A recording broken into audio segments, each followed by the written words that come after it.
Hey guys, today in the Analects of Confucius 6.20, Confucius is going through this process of intellectual pursuits, mostly focusing on the way or the path or the correct path to live.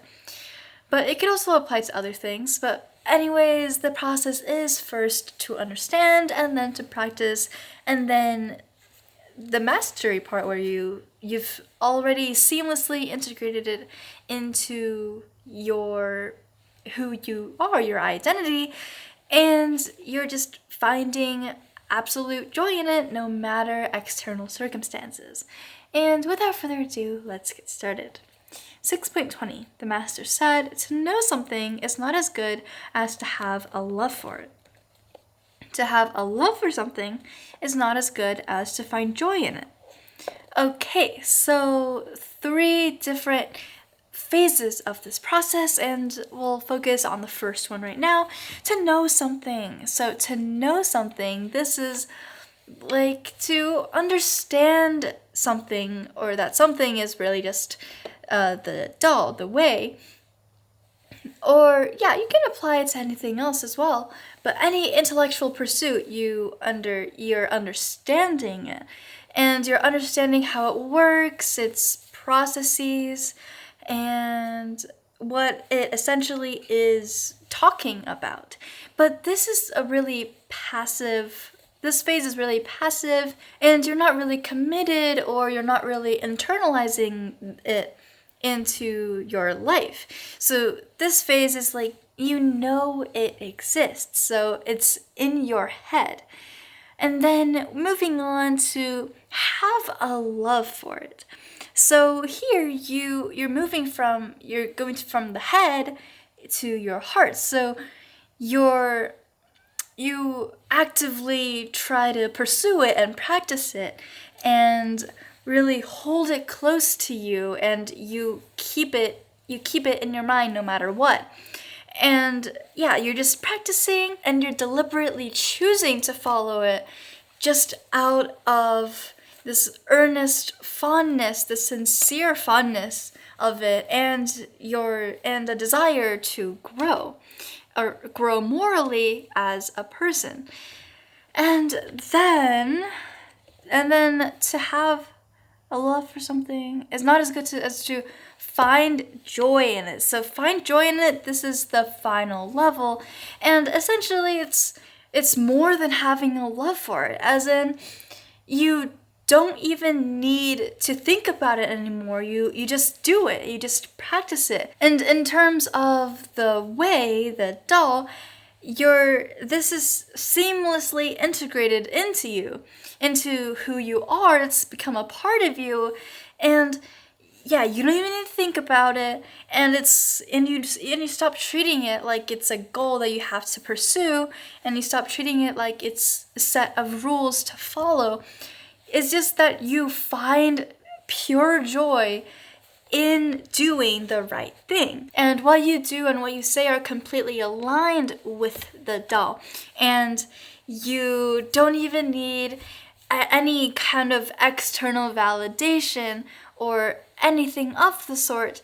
And you're just fine, and you just find your happiness in being a virtuous person. And this idea of living virtuously regardless of external circumstances.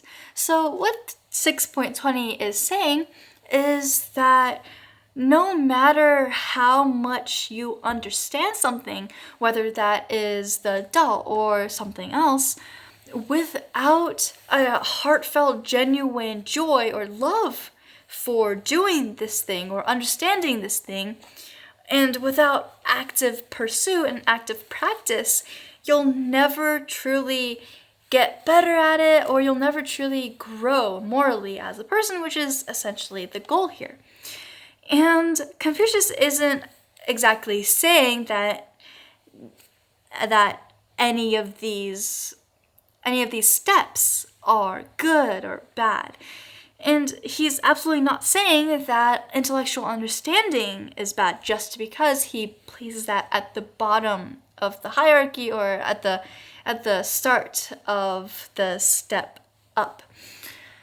But everything here has a really important role to play. For example, you can't have a genuine love for something if you don't understand it first. And it can't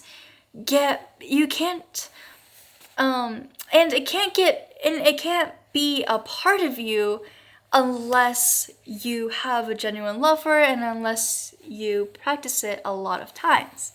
And yeah, you can't really flawlessly be able to put something in action if you haven't already practiced it a lot of times. And so yeah, intellectual knowledge, although it's placed at the bottom, it's not bad or anything. Confucius isn't condemning it.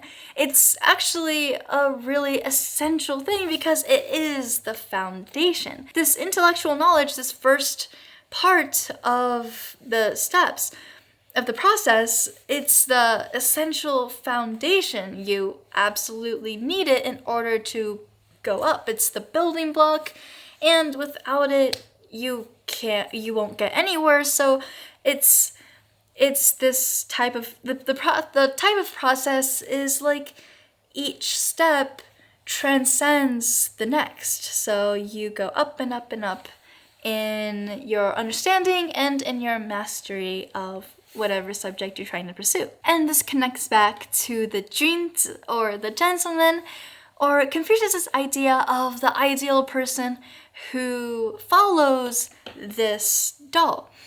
And the gentleman is at the last part to find joy in pursuing the morally correct way to live.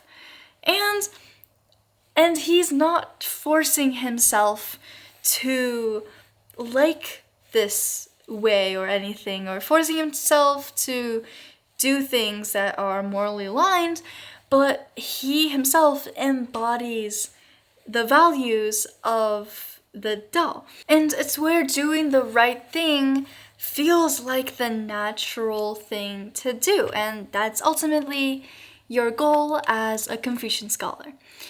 And I guess things that you can take away from this is that learning has a process, and as long as you follow this kind of process, don't skip any steps just because you want to get to the end as fast as possible. But it is a slow process that you have to follow, and it starts with understanding it and then having a love for it and practice it, to finding joy in it and essentially embodying it and having it be a part of who you are. And essentially, this kind of finding joy in what you do, whatever it is that you do, that's the one thing, that's the fuel that will never ever run out. And yeah, that'll be all today, and I'll see you in the next one. Bye!